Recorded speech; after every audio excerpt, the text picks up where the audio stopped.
Now, whom do I start with? Doctor or app?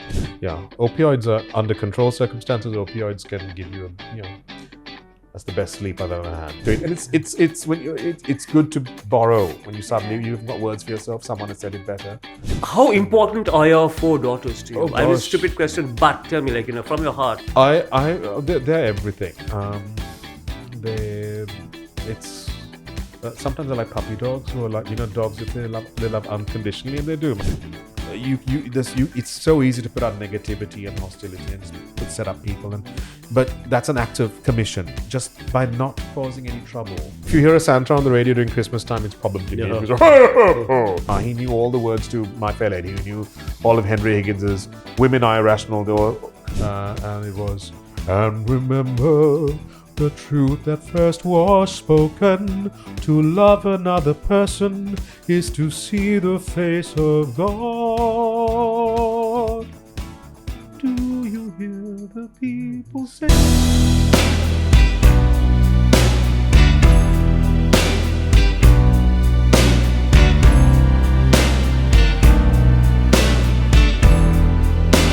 So, Fame Game is the name of the game, and here we are today at a beautiful, lovely season 3 location. ITC Ratnadeepa. Our guest today is both a doctor and an actor. Now, whom do I start with? Doctor or actor, or actor or doctor? Who would you like to encounter? Probably better to encounter a doctor than an actor, or an actor than a That's doctor? when I come to the Jaipur hospital for surgery one day. Oh, I hope not, but still. I hope not. No, the other theater, the theater, the stage theater is much better, much more hospitable. Yes. So you put people to sleep. And wake them up. Not at the Lionel vent. No, I wake them up in the Lionel vent and I put them to sleep at Jawadharpura. The patients you put to sleep, have they ever not got up? Woken up? Not woken up? No. Well, it's like flying a plane. You do get points for taking off, but you get extra points for landing. You need to land your planes, otherwise it's not a successful flight. But So everyone has woken up. they have to. No, yes.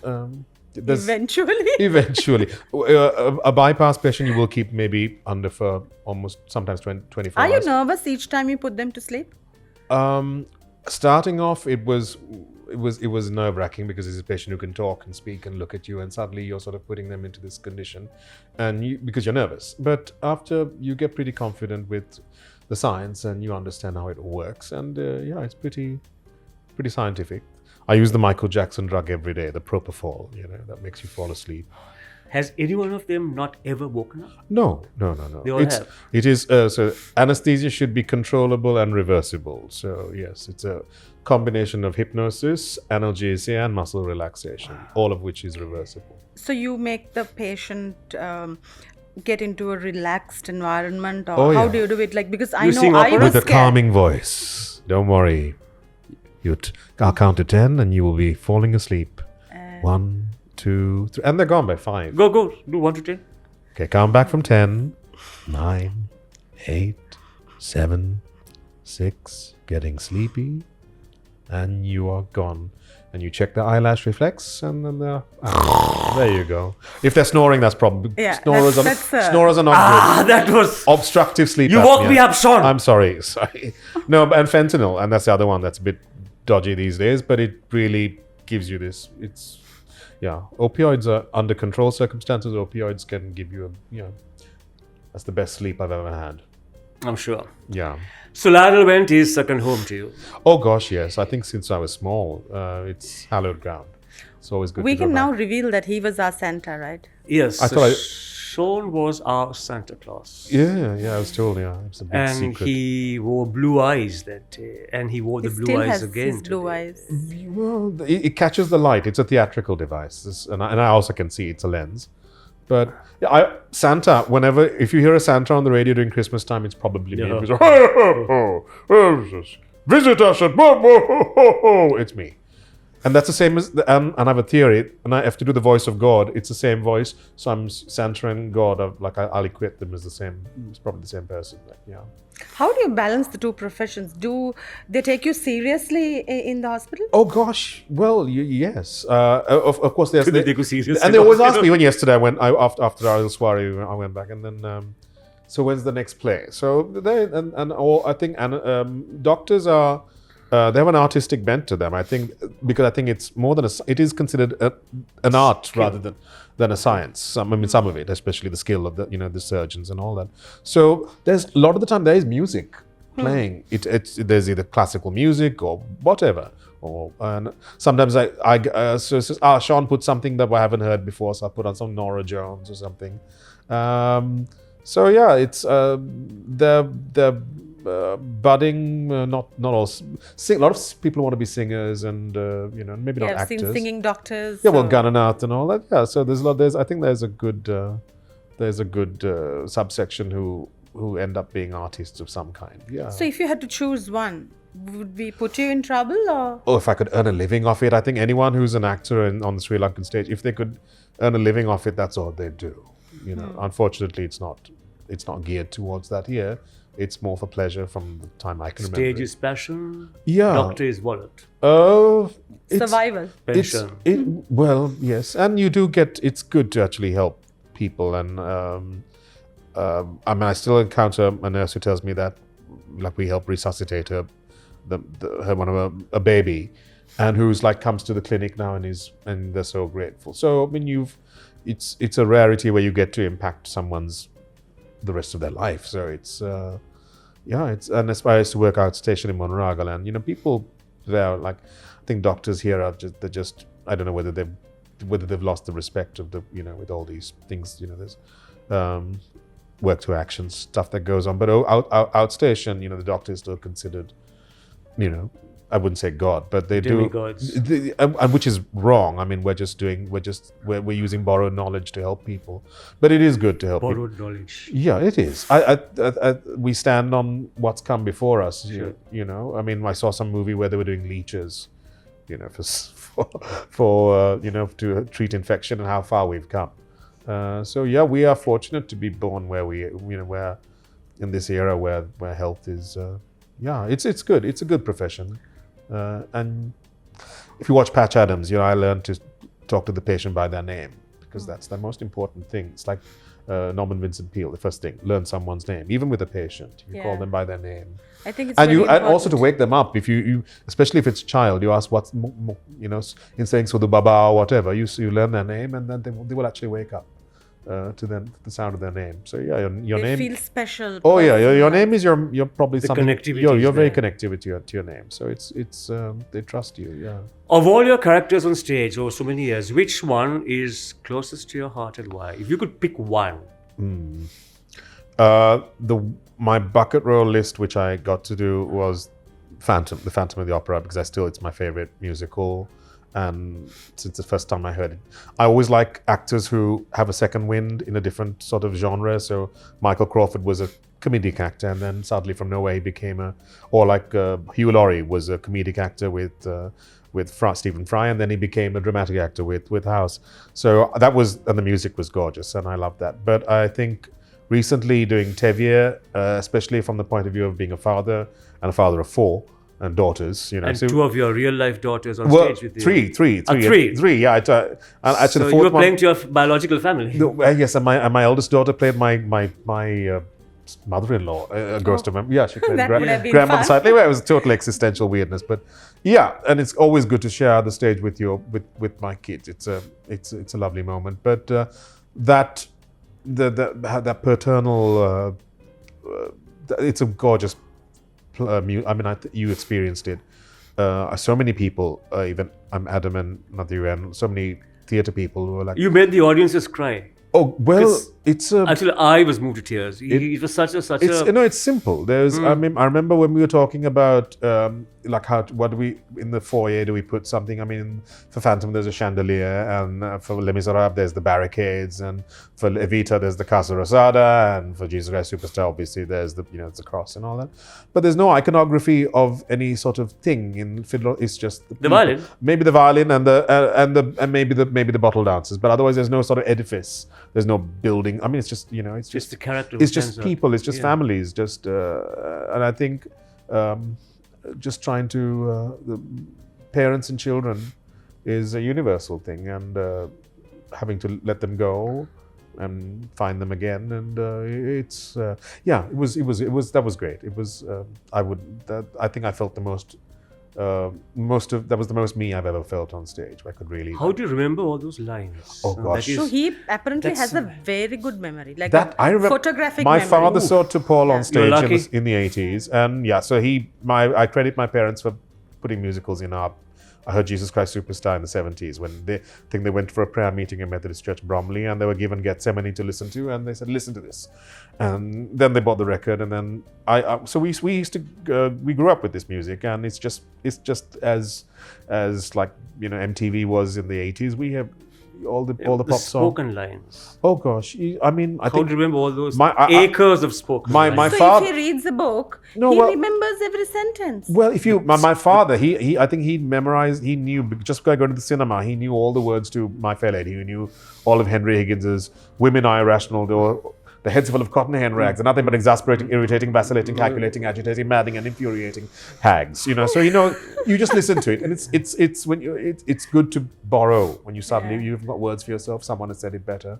You know, people have thought about lyrics, and it stays with you. It's part of you. All these characters. I know people find it.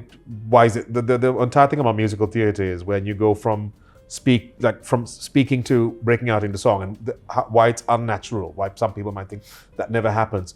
But it's when it's sort of almost symbolic of when you can't contain, words are just not enough, and you need to, you know, and I think we've got moments in our lives, if only we had a soundtrack, True. then we know. I've had many moments If like you need that. a soundtrack, Yeah. yeah. I'm sure you also would have had many Yeah. moments like that. What is your favorite musical? Mine would be Les Miserables, Les Miserables. and Phantom of the Opera, So all and Notre-Dame de Francophile. Paris, all set in Paris. Oh, Francophile and stuff. So Yeah. we tried to dig a lot of dirt out of Sean Amarasekera. I was that trying dirt? to dig Yeah, dirt. there's no dirt. I spoke to Jan apparently. Aloysius. We So spoke to you've your been wife. such a good boy. Ah. Would you know that when he went to St. Thomas's College, I believe? Yes. Yes, and big match time, they jump into school. That's Yes, the only dirt And we he's could have. so well behaved. Sean Amarasekera, not would you even please dirt. leave? Everyone knew him. Yeah, well, Methodist College, his mother's school. Bishop's College, he's one of his fiancées or girlfriend's schools. And then his daughter's schools. His ladies. They are not jumped now. Yeah. Ladies College, Yeah. Colombo. Bishop's College, we would just finish the production of South Pacific, which was, I think, that's Rohan Glannerol and Hans Billy Murray and all these. Michelle And Hills. Michelle Hills, yes, I yes. came for it. Yes, What right. were you I in? was with Krishan. He was Tupot. I was That was lovely. Stewie. Yeah. So Irene Banigarat. I see. Yes, exactly. And Auntie Beatrice and Auntie Usha and still the coconut. Yes. Yeah, those grass skirts Yes. and all that. That was a fabulous show. it was. It was a great show for a school. Late-ish 80s, right? No, 93, 94. It was, so that was, that's how I got it. That's why we like Bishop's was it was like a second home to us by that time. We were so used to it. You have the outfit at home. The coconuts, yes. Oh, I'm a hoarder. I still have the coconuts. The grass skirt has sort of gone with the winds of time, but the coconuts are still there. If we only knew, we could have got him to come Yeah, I have a in. phantom mask and a Tevye hat and a coconut. Thenadi, I think I have his handkerchief. I'll keep one item from everybody. What makes you tick in real life, you as Sean?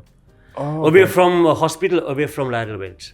oh gosh. Who is the real Sean That's Sean. Amarasekera? Yeah. It's like there's this famous story with Peter Sellers when he went on the Muppet Show, and there's a segment where Kermit talks to the guest star and just have a conversation, and he says, "Sorry, Kermit, I can't do that. I can play a character. I can be Queen Victoria in boxing gloves, or I can wear a Viking helmet, but there is no me." And he says, "Fine, we'll do that." And he says, "Yeah, there is no me.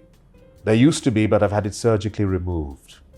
So he was only the characters which is I think you're most at home. I think most extroverts are actually introverts. Even like someone like Freddie Mercury was so flamboyant and big on stage. When he was retreated into himself, he actually was quite quiet and it didn't make it a lot. But I would say probably what makes me tick are my kids and my family and my parents and just family. I think the people who when you're away from the stage and the lights and the drama of stage or the drama in a hospital and life and death, and you just retreat.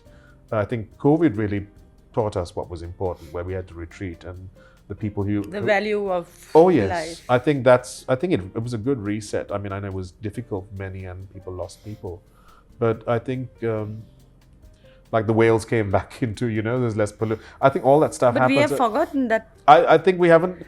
Unfortunately, time, we that don't. we We stayed turn at not home, to. We don't learn Back the to our lessons rat of it. race. Back to Yes. our horrible backstabbing. Oh yes, rat race. Oh, terrible! I think that one point where everyone just sort of banded together, but it doesn't stay for long. So have you ever doubted yourself on stage? Like, has there been a block? Like, okay, sometimes difficult to perform. if you get a wrong cue, sometimes you do drop a line or something. But the challenge is you have to make it fresher.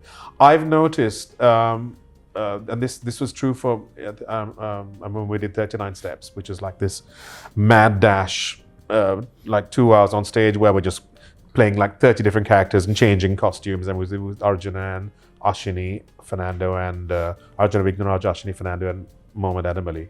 And it's that moment you feel like you're on the top high diving board and you're just and you got butterflies and you, my gosh, am I going to trip, am I going to fall? But then you dive, and when you surface on the other end, act one is over. You don't even you just go through the mechanic. It's actually a weird feeling where time has no meaning. It's a very wobbly thing.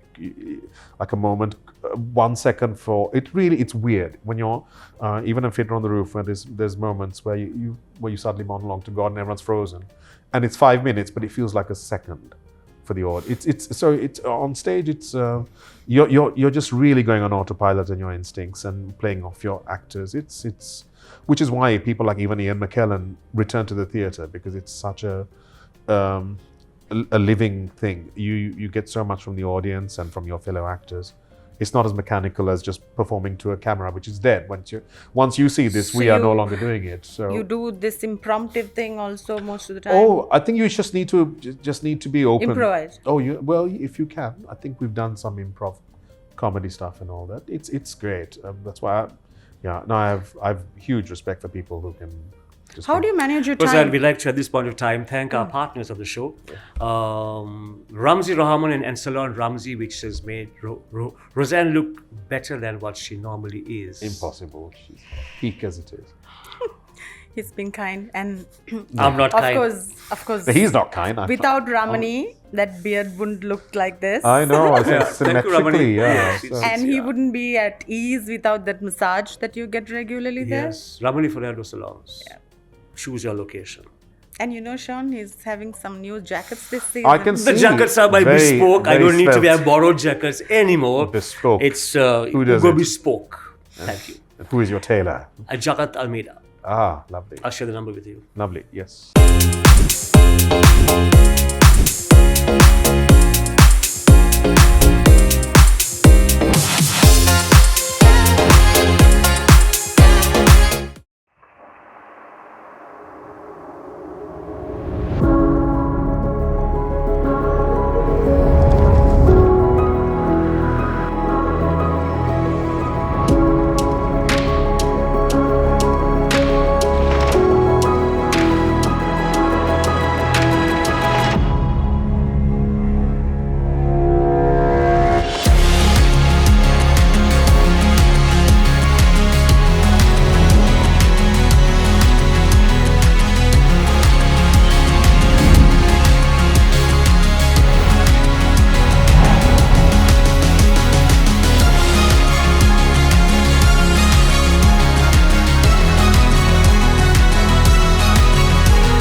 So back after our short break, back to Sean. Sean, any character that you've been dying to do?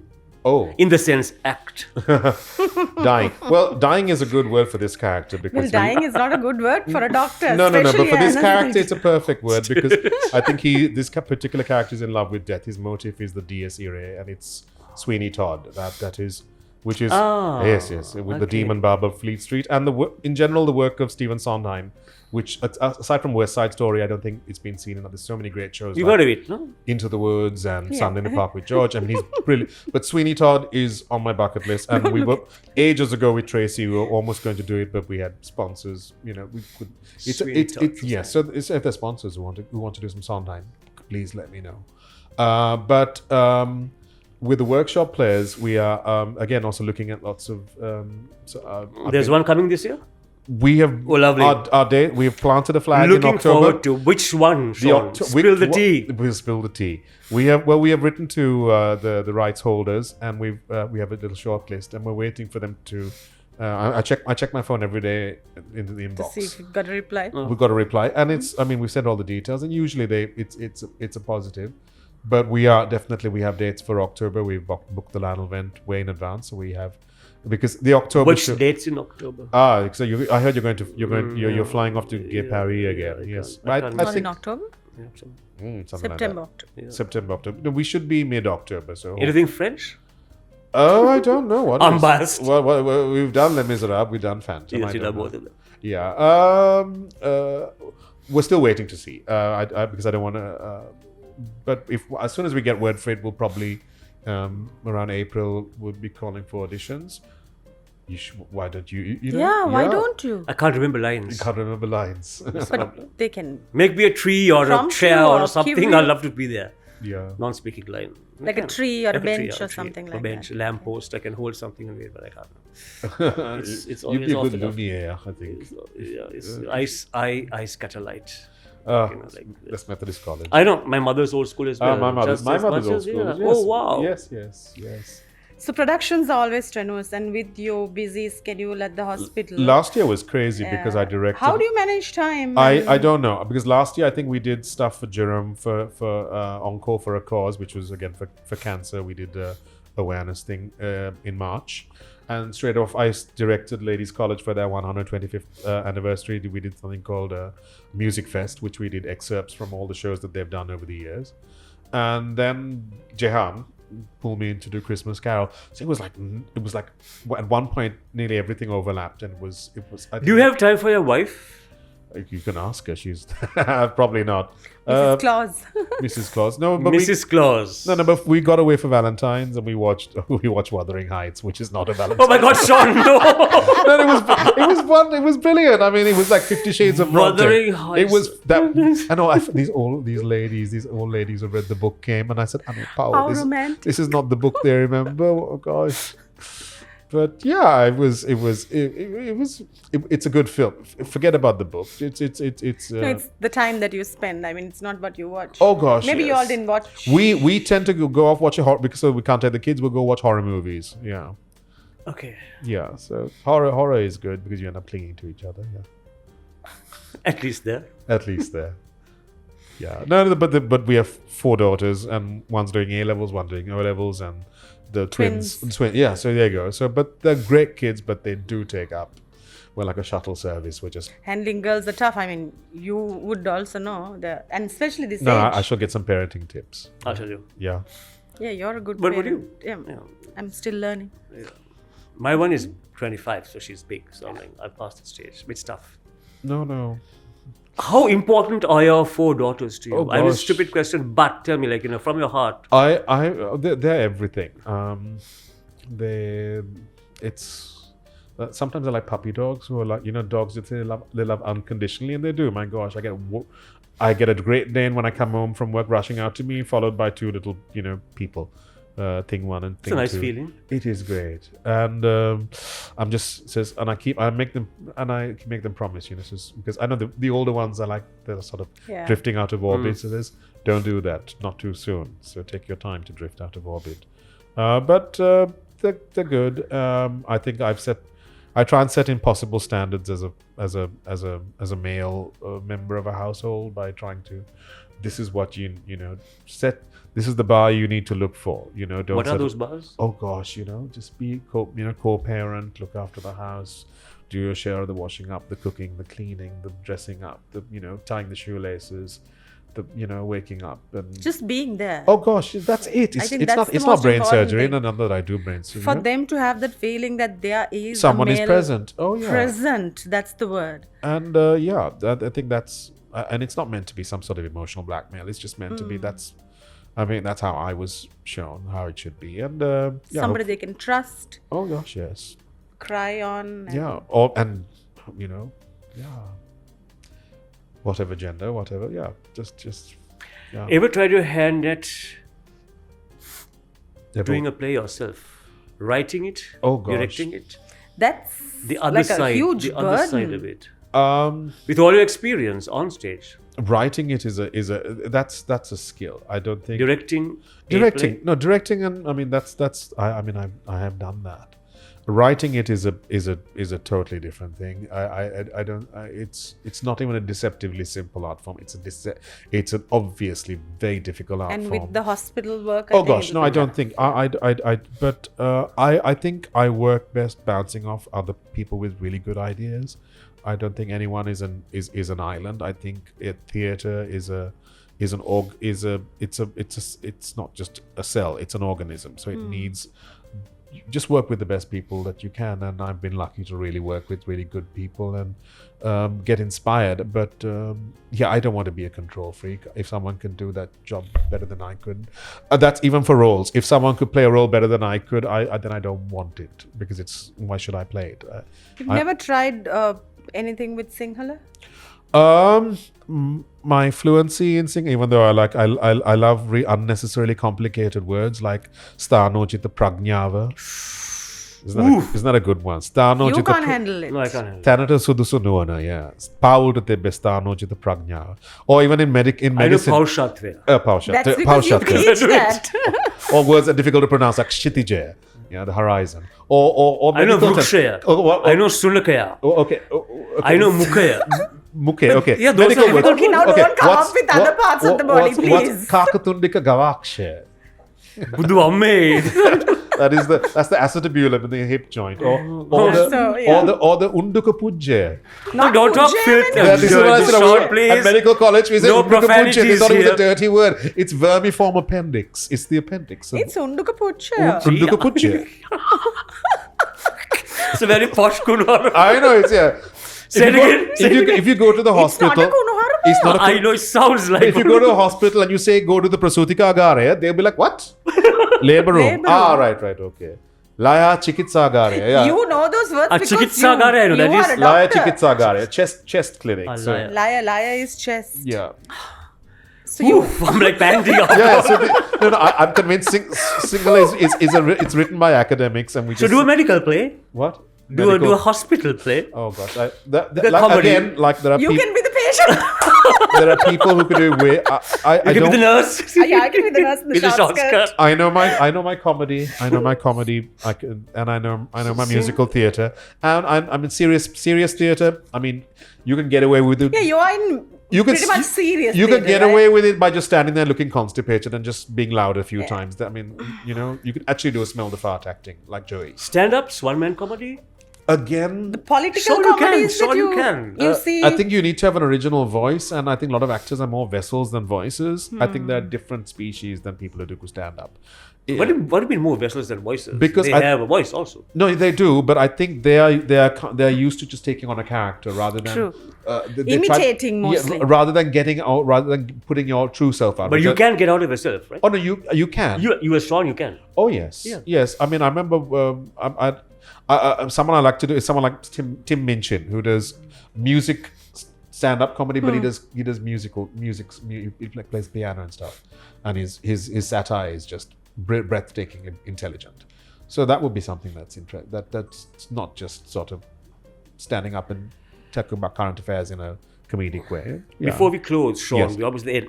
Before we close, you are the president of the Workshop Players. Yes. Since- How would you pay tribute to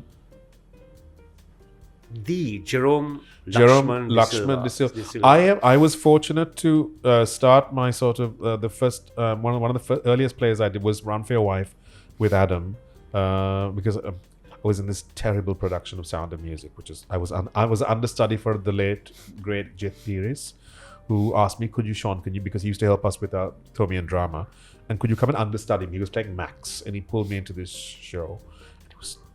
I won't talk about it. It shall remain unspoken about. But it was such a, and I ended up getting conjunctivitis because of bad makeup there. And he was so upset that he introduced me to Adam, and because of that, I got into Run for Your Wife. So I think he repaid his debt. And on that show, I met Jerome, and I worked with him as an actor. So I didn't work with him as a director. I worked with him as an actor, and that was a nice way to start things off with him. And he still had his big beard, and he was hilarious. He just steps on stage with his tiny shorts and covered in his tiny shorts. Full of tiny character. shorts. Yes, lovely. It was great. But since then, I mean, I worked with him as an actor, and then as a director, and then I'm doing his. We've supported him, whatever he wanted to do. Whatever madcap idea he has, we'll get on board.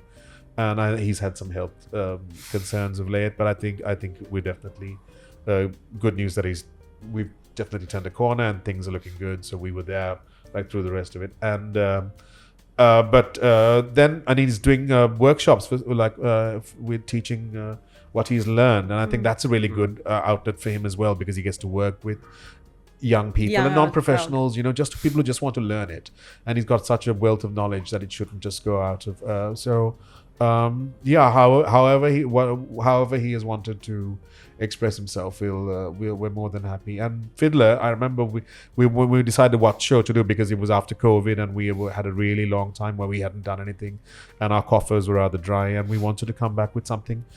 One of the grand musicals, something from almost the golden age, and it's almost one of the earliest concept musicals, and it's one of the first that he did the choreography for, back in with Auntie Marianne, when yes, that one. So Marianne that was there in the audience. Yeah, no, for that version, like in the late 70s, early 80s, Yes. she was Hoddle in that show, and he was I don't know what he was. He was in choreography and direct. So it was good for him to come back and direct that show, and he brought that old.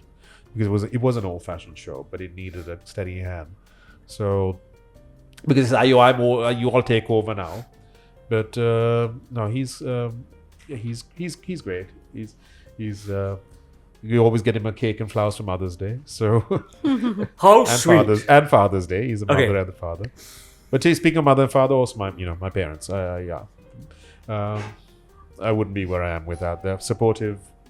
You want to be a doctor, fine. You want to be an actor, fine. Yeah. So I think you need everyone has their families, and people have you have your work family. You balanced it out also quite well. I mean, someone told me I get my family involved in this show. Then that's a shortcut. Then they're always there. Yeah. But. So on that note, Sean, thank you very much for being our guest on the Fame Game. As the real Sean Amarasekera, because this is me without makeup. Yeah. Well, and without the Santa a little costume. bit of oh gosh, that's from JoJo. Just after Rozanne closes the show, would you end with a few lines from any of your favorite musicals? Right. Rozanne, my eternal guest on the show, will close the show. So Kumar loves to put me on the spot, but thank you ITC Ratnadeepa for giving us this fabulous place, and I think we have to thank Sean also for accepting the invitation to come for the second time. Oh, anytime. Thou shalt break out in song. 4 lines. 4 lines. Please. He's specific. 4 Indulge lines. me. Indulge me. I think, this particular line was, I think it became the mantra of the workshop players. I think every show that we do, we try and find a line that encapsulates the show. And I think that never worked better than for Les Miserables, where we found the line. And it encapsulated the whole show. And it was, and remember the truth that first was spoken, to love another person is to see the face of God. Do you hear the people sing, lost in the land of the night? It's the music of the people who are climbing to the light. For the wretched of the earth, there is a flame that never dies. Even the darkest night will end and the sun will rise. no need to hypnotize. No, we sang that. We sang that during that Aragalia phase at the golf phase. Yeah. Do you hear the people sing? Yeah. So to love another person is to see the face of God. That's really it. If there is any mantra that I would live by, and that's as a doctor, it's first do no harm. I will just end on this because Paul Eddington, who played Jim Hacker in the Yes Minister series, and they asked him, what would you like your epitaph to be? And he said, you can see this interview, and he had skin cancer and he was withdrawn from private life. And he said, I would like to think of someone who had not caused any trouble. There's so much it's so easy to put out negativity and hostility and just set up people, but that's an act of commission just by not causing any trouble. Who just so first do no harm. I think if everybody lived by that principle, I think it's humans. Yeah, you don't even need to do something good if you just refrain from just don't be a Dick. On that note, on that very anal note, we shall say goodbye. See you again.